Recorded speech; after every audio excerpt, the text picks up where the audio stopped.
Bonjour à tous et bienvenue dans cette nouvelle revue de presse, nouvelle caméra, nouveau micro, je vais essayer de pas les péter en 6 mois cette fois-ci, on est parti pour les actualités de la journée. Nous commençons ces actualités avec dans un premier temps, les leaks de Twitch. Apparemment certains streamers seraient intouchables.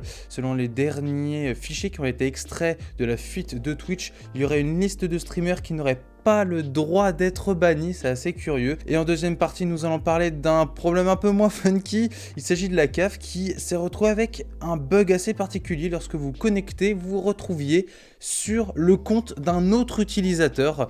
Alors, pas tout le monde était concerné fort heureusement, mais il y a eu ce bug pendant quelques temps hier. Et nous allons voir exactement ce qui s'est passé. Et nous démarrons l'actualité du coup avec le Twitch leak. Certains streamers seraient-ils intouchables? Pour rappel, Twitch a eu... vous ne pouvez pas être passé à côté, mais je veux quand même le rappeler. Twitch a quand même été hacké à la hauteur d'un fichier de 120 à 130 gigas, ça dépend des sources, je dois vous avouer.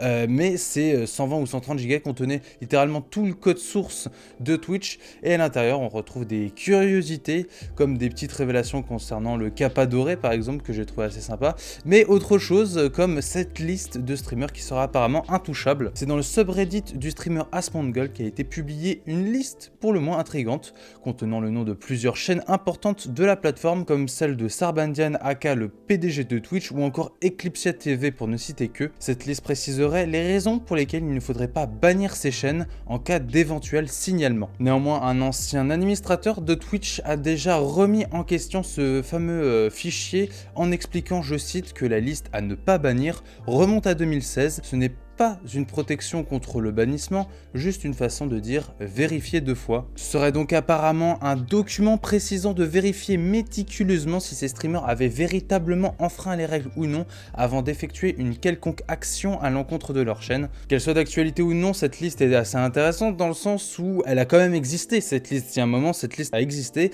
et a été d'actualité. Alors est-ce qu'aujourd'hui il y aurait encore une liste d'actualité dans le code source? C'est ce que va nous révéler les prochains jours lorsque le code source aura été encore plus fouillé qu'il ne l'est déjà. Nous continuons avec la panne sur le site de la CAF. Que s'est-il passé? Le site et l'application de la CAF ont connu une panne d'ampleur lundi 11 et mardi 12 octobre.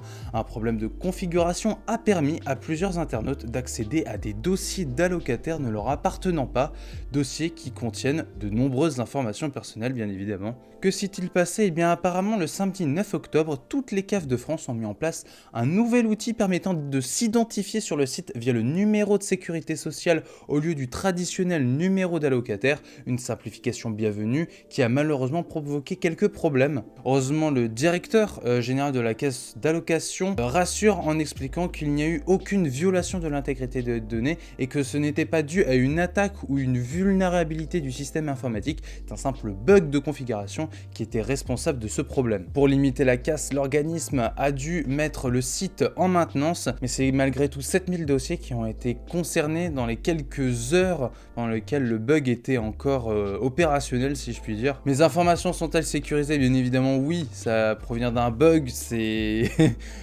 Heureusement, vaut mieux que ça provienne d'un bug qu'il puisse le réparer en interne plutôt que ce soit un hack ou une fuite de données comme on a pu voir avec Twitch juste avant. Le problème a malgré tout été réglé et maintenant vous pouvez à nouveau vous connecter sur la CAF pour demander vos allocs. C'est bon, tout va bien.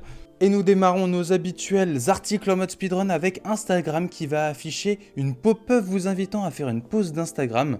L'application prévoit d'introduire de nouvelles fonctionnalités sur sa plateforme pour inciter les internautes à s'aérer l'esprit en changeant de sujet, voire en les incitant à faire une pause. Mais les mesures annoncées ne font que traiter les conséquences et non les causes d'un problème de fond. En fait, ce qui se passe, c'est qu'on se retrouve dans une situation où une application addictive en fait dans son design, c'est-à-dire qu'on scrolle indéfiniment, veut vous faire rester moins longtemps. Il y a un paradoxe dans le système, c'est un peu comme les MMORPG qui sont addictifs et on voit toutes les 2 heures l'application qui nous demande de faire une pause. C'est un peu le même paradoxe et du coup oui c'est... sensibiliser contre l'addiction via une plateforme addictive, c'est assez curieux, mais bon, c'est mieux que rien on va dire. Nous enchaînons avec Facebook qui interdit finalement la vente de forêts amazoniennes sur sa marketplace. Le réseau social a interdit vendredi la diffusion d'annonces immobilières visant à vendre des terrains situés en zone naturelle protégée, notamment dans la forêt amazonienne. Assez curieux de vendre des forêts sur Facebook, quand même. Il y en a qui vendent leur basket, d'autres vendent des forêts. Bon, très bien. Nous continuons avec un peu de jeux vidéo avec Pokémon Arceus. Sera-t-il vraiment un open world de Pokémon Company? Mais les choses au clair. Tout le monde avait imaginé que Legend Pokémon Arceus proposerait un monde ouvert, mais il faudra finalement faire avec des zones ouvertes explorables au fil de nos missions. On va donc se retrouver avec un système de zones dans lesquelles on va pouvoir explorer l'univers, mais elles seront cloisonnées sans doute par des temps de chargement, ce qui est bien sûr beaucoup moins sympa qu'un monde ouvert comme du Breath of the Wild, quoi. Nous continuons avec GTA, des mois de rumeurs. Rockstar publie enfin le teaser que l'on attendait tous depuis le début de l'année. Les rumeurs concernant une potentielle remasterisation de 3 anciens GTA par Rockstar Games vont bon train. Si GTA 6 n'est pas prêt de se montrer, cette trilogie est selon les dires censée sortir avant la version Next Gen de GTA 5 en mars prochain, après la multiplication d'indices semblant plus ou moins confirmer qu'un projet était en cours de préparation. Le studio prend enfin officiellement la parole, et ce via un tweet dont je vous mets la vidéo juste au-dessus de ma tête. En attendant, moi je suis assez pressé de voir le résultat. Et nous terminons ces articles avec une histoire assez sympa que j'aimerais vous partager. RTX 3080, il reçoit sa carte graphique avec 1 an de retard. La pénurie a encore frappé. Alors qu'il attendait de recevoir ses RTX 3080 depuis 1 an, un acheteur avec beaucoup d'humour a décidé d'envoyer un gâteau d'anniversaire au revendeur. Aussi insolite que cela puisse paraître, l'histoire se finit bien puisque la technique a fonctionné. Sa carte graphique lui a finalement été livrée. En fait, ce qui s'est passé, c'est qu'il a envoyé le gâteau d'anniversaire au revendeur avec la RTX 3080 imprimée sur de la pâte à sucre.